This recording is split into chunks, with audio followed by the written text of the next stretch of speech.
telling us about substructure and dark matter halos. Thank you. Thank you for the introduction. My name is Fangzhou Jiang. I'm a graduate student from Yale University working with Frank Vandenbosch on characterizing the substructure of dark matter halos. And I will soon join Avishai's research group in Hebrew University this year. So let me first very briefly introduce the very basics of halo formation, in particular halo mass assembly. So here I plot the mass assembly histories for halos of different masses in different cosmologies and in different large-scale environments. The y-axis is the halo mass in units of the present-day halo mass, and the x-axis is the look-back time. So more massive halos form much later on average. And for a fixed halo mass, in a universe with low amplitude of primordial density fluctuation, the halo forms later. And most importantly, for a fixed halo mass and cosmology, the mass assembly histories of individual halos can have huge scatter. That is a clue of my whole talk. And since subhalos are the building blocks of halos, so the demographics of subhalos must contain the information of halo mass, cosmology, as well as assembly histories. And since subhalos are believed to host satellite galaxies, people have been comparing simulated subhalo populations with observed satellite population, for example, the satellites of the Milky Way. And on Monday, we heard a lot of interesting talks about the satellite problems. For example, a persistent challenge to the lambda CDM is the too big to fail problem, which basically says the most 10 massive subhalos in a simulated Milky Way halo typically have a maximum circular velocity greater than 25 kilometers per second, whereas most of the Milky Way satellites, except for the Magellanic Clouds, all have stellar kinematics consistent with Vmax less than 25. And we heard on Monday a lot of solutions to the too-big-to-fail problem using baryonic physics. But today in my talk, I will show you that in n-body Olin simulations, we can also have Milky Way-like systems. More recently, people have been using gravitational lensing to directly probe subhalos. For example, Borgatti et al. Developed a technique that looks for perturbations on Einstein rings due to the presence of subhalos on the lens plane. So this is an image of a distant quasar as lensed by a high redshift elliptical galaxy which lives in a halo of about 10 to 13 solar masses. And they construct a smooth lens model consisting of the galaxy itself and the smooth halo component, the host halo component.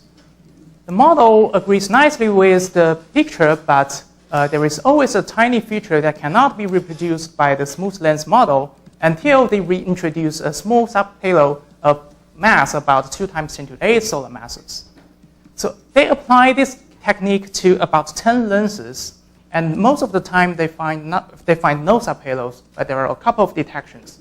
And they combine the detections together with the non-detections to put constraint on the subhalo mass fraction within the Einstein radii. And in principle, such measurement can be used to test lambda CDM, especially given that nowadays simulations are about or already reaching the required relative mass resolution and spatial resolution. So due to the highly nonlinear nature of structure formation, subhalos are usually studied using simulations because simulations capture all the nonlinear physics. However, they are computationally expensive and they rely on halo finding and linking algorithms to interpret the results. And these algorithms carry some arbitrariness. So alternatively, we can also study subhalos using semi-analytical models. So these models start from a present-day target halo and date back in time to draw halo merger trees. And then they walk down the merger tree to analyze subhalos, in particular evolving subhalos in mass and structure using some analytical recipes. So these models are super fast, so they can be used to quickly generate large samples of subhalo populations for a given halo mass. And they can be used to explore different cosmologies, as well as to reveal the effect of a specific physical process, such as dynamical friction. However, these models have no large-scale information directly contained in them, and they need to be calibrated to embody simulations, so they also carry some of the uncertainties due to halo finding and linking. So we developed such a model. The technical details, I'd be more than happy to talk to you offline.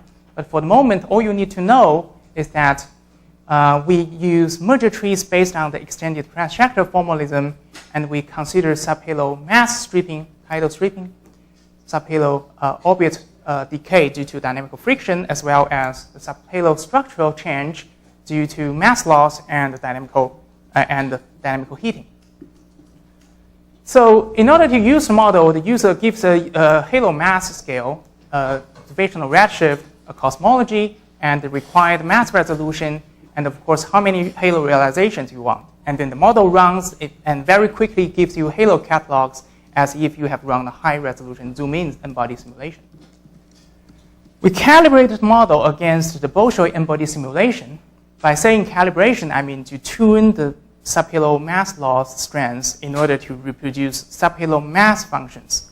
And I will emphasize that we do the calibration only for cluster size halos, and we only do it for mass functions. And the same model, without any retuning, also reproduces the Vmax functions for very different halo mass scales. For example, Milky Way scale and group size halos.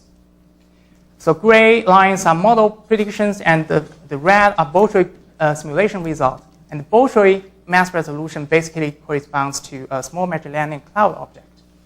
So we can see that the model is in excellent agreement with simulation in terms of both the average and the halo-to-halo variance as revealed by the bottom histograms.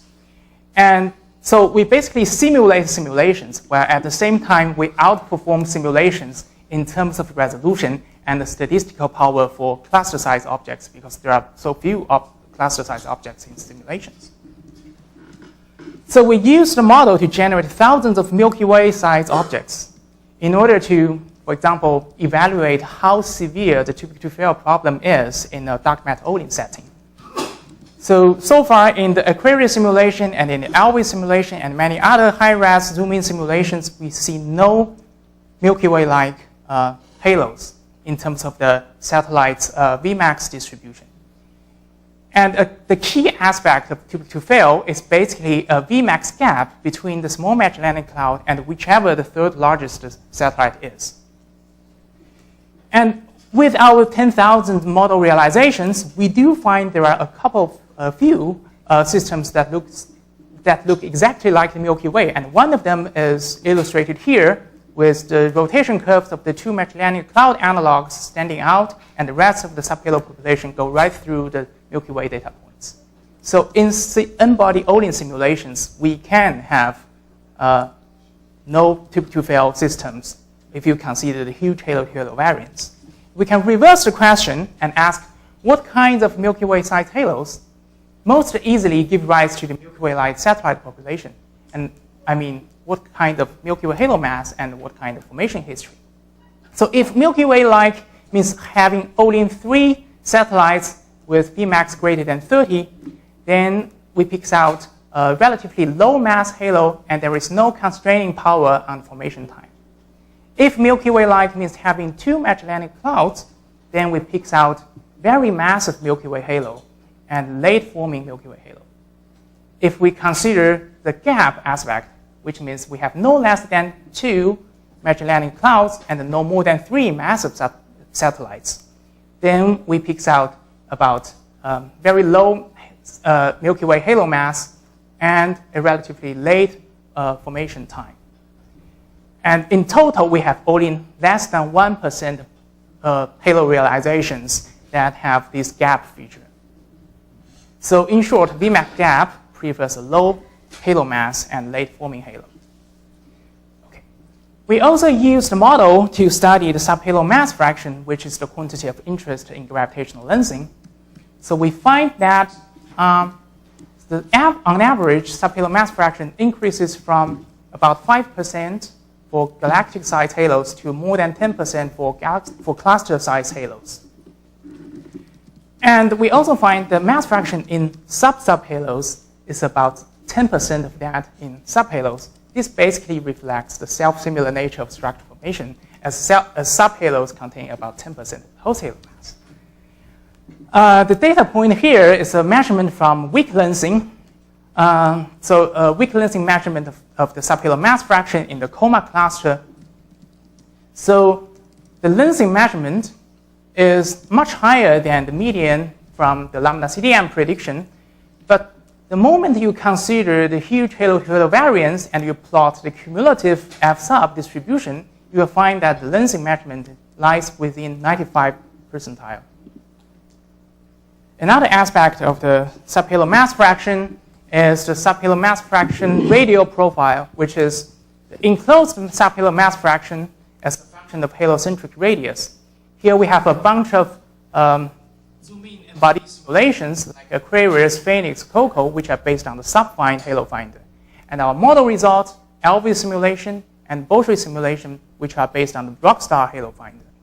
We trust the Rockstar finder more, so we only keep the Rockstar results on the projected subhalo mass fraction plot on the right-hand side, in which we also have the lensing measurement from Vagatti et al. So you can see that the lensing measurement is again much higher than the lambda CDM prediction if you believe in the extrapolation here. But is it another challenge to lambda CDM? We wouldn't say so at this stage, because the moment you consider halo-to-halo variance, again, the data point lies about within the 95th percentile. Okay, so to sum up, I hope I have convinced you that subhalos can be studied using semi-analytical models, which is super fast and accurate and outperforms embodied simulations in some sense. And the too-big-to-fail problem is quite severe in the dark matter audience setting. About 1% or less than 1% of Milky Way-sized halos have no too-big-to-fail. And the subhalo mass fraction from lensing measurement is higher than lambda CDM median, but within halo-to-halo variance. Thank you.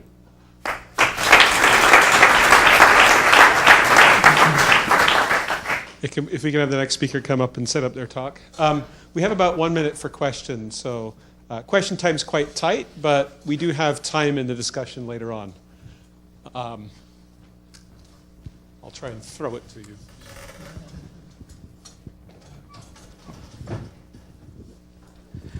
So the too big to fail as you presented, how does that, does the fact that it's also seen in Andromeda and in the field, I mean, how do you reconcile that? So in Andromeda, there is not necessarily a gap. But again, I would argue the generic feature is that the satellite Vmax distribution is much shallower than the embodied prediction. So, I mean, we did have a new statistic which uses all the Vmax information, uses the Vmax information of all satellites on equal footing, so that we don't focus too much on the gap aspect. And again, we get a very similar percentage of Milky Way-like systems. I mean, in Andromeda, there is no gap, but the distribution is similarly shallow. And if hydro simulation is going to solve this, then hydro simulation should seek for mechanisms that can broaden the Vmax distribution so that they agree with the Sandy. Okay, I'm sorry, we don't have much time if we're planning to stay on schedule. Thank you.